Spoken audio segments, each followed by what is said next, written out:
OK, maintenant je vais vous montrer comment rentrer nos petits bouts de laine au fur et à mesure. Parce que si vous êtes comme moi et que vous aimez beaucoup les changements de couleur, ce qui vous tanne à la fin, c'est tous les petits bouts de laine à rentrer. Fait que moi, je me suis trouvé une méthode, ben, c'est pas moi qui l'ai inventée, là, pour rentrer mes bouts au fur et à mesure. Fait que je vous montre ça. Fait que je vais faire des petites rayures. Je suis partie en turquoise, puis je vais continuer en jaune. Puis après ça, je vais couper mon turquoise pour vous montrer comment je fais. Fait que d'abord, je vous conseille d'aller voir mon tutoriel sur la maille lisière qui va pour les changements de couleur, la numéro 2 finalement, parce que je commence ma première maille par le brin arrière. Si vous ne l'avez pas vu, vous ne comprenez peut-être pas. Fait que donc, ma nouvelle, c'est la jaune. Puis je vais rentrer mon bout tout de suite. Je fais une deuxième maille et c'est parti. Je prends mon petit bout de laine, je le passe par-dessus. Ouh, j'ai accroché le cellulaire. Comme ça, quelques fois.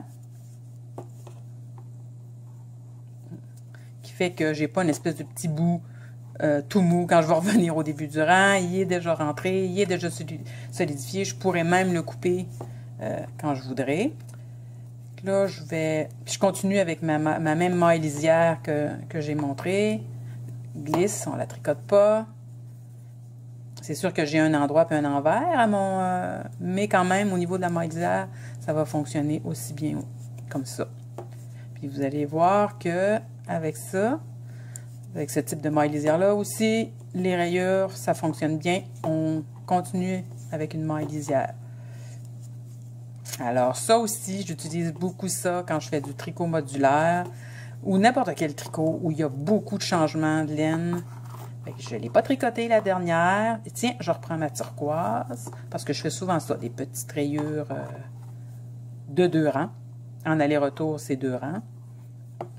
Bien sûr, si je tricotais en rond, ça serait plus 1, 2, 3, ça ferait pareil. Comme ça.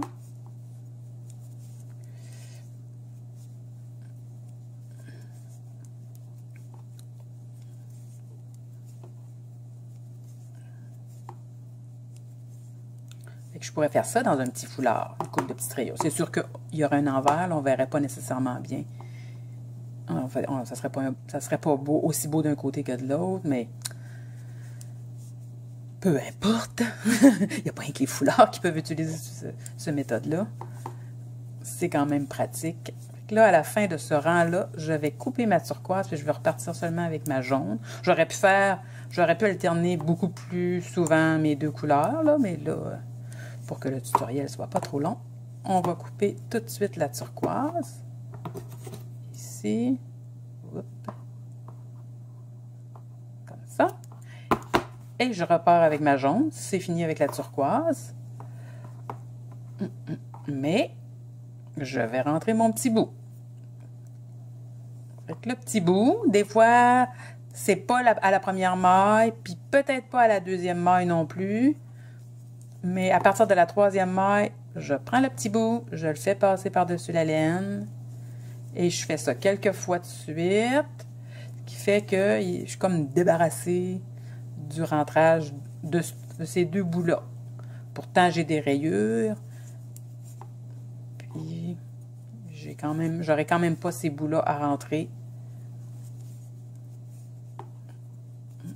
Voilà, pas obligé de le faire beaucoup non plus, là.